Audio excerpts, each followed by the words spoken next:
Hello everyone, I'm so excited to welcome you to our little gathering today. We have some delightful stories to share, especially about pumpkin. I can't wait to dive into this topic with all of you and hear your thoughts. Let's get started.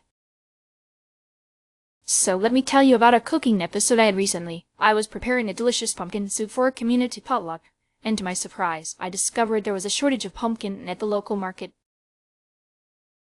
It was quite the challenge since pumpkin is the star ingredient in this dish. I wanted to create something special for our neighbor, so I had to think quickly on my feet. Pumpkin is such a versatile and nutritious vegetable. It stands out for its vibrant color and rich flavor. In Texas, we often use pumpkin in dishes like pumpkin pie, pumpkin bread, and savory pumpkin risotto.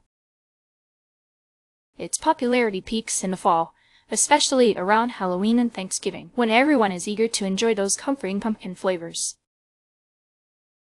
When I faced the pumpkin shortage, I got creative. Instead of just substituting with squash, I decided to blend sweet potatoes and carrots to mimic the texture and sweetness of pumpkin. I added spices like cinnamon and nutmeg to enhance the flavor. The new dish turned out to be a hit. Everyone loved it, and I was thrilled to see smiles all around. That sounds amazing, Jennifer. I love how you turned the challenge into an opportunity. What spices did you use to enhance the flavor of your sweet potato and carrot dish? I used cinnamon, nutmeg, and a touch of ginger to give it that warm, comforting taste. I'm so impressed with your creativity, Jennifer. Did you find that the texture was similar to pumpkin in the final dish? Yes, the blend of sweet potatoes and carrots created a creamy texture that was quite similar to pumpkin. I love how you adapted to the situation. What was the reaction from your neighbors when they tasted your dish?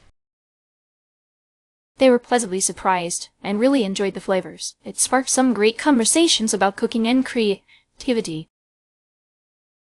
That's wonderful to hear. I'm curious, did you have any leftovers, and how did you use them?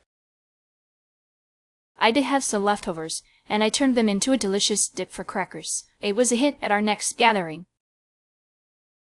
I think one important criterion for purchasing pumpkin is to look for freshness. Fresh pumpkins have a firm skin and a vibrant color. I usually buy pumpkins in the fall for my pumpkin spice lattes. In Florida, we have pumpkin festivals where you can find the freshest ones.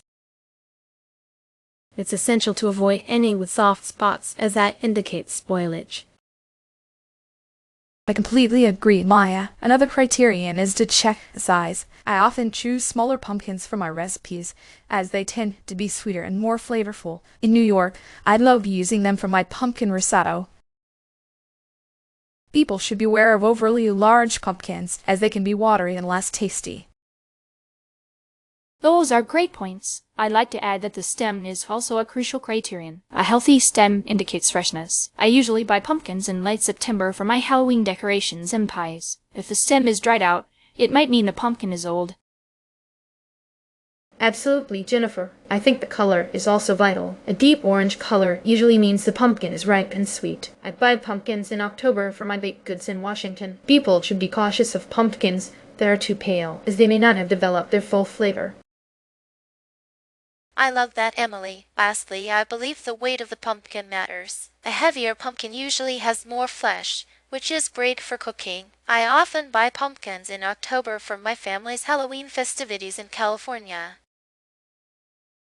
It's important to avoid those that feel too light for their size, as they may be hollow inside. If pumpkin is unavailable, I often use butternut squash as an alternative. It has a similar sweetness and texture, making it a great substitute in soups and pies. In Florida, I've made butternut squash soup that was just as delicious as pumpkin soup. I love butternut squash too, Maya. However, I sometimes opt for sweet potatoes. They have a unique flavor and can be used in similar dishes. In New York, I've made sweet potato pie, which has a lovely sweetness, but it's different from pumpkin's earthiness. I prefer using acorn squash as an alternative. It has a nutty flavor and works well in savory dishes. In Washington, I've roasted acorn squash with herbs, and while it's delicious, it doesn't have the same creamy texture as pumpkin. I often use carrots as an alternative. They add sweetness and color to dishes. In California, I've made carrot cake that's delightful.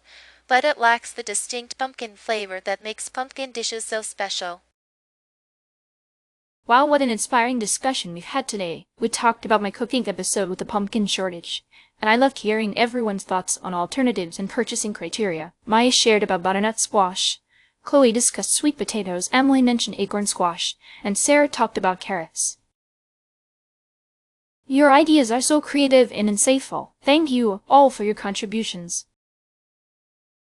As we wrap up, I want to thank our viewers for joining us today. We hope you found our discussion on pumpkin enlightening and inspiring. Don't hesitate to try new ideas in your cooking, and we wish you all the best until next time. Happy cooking, everyone!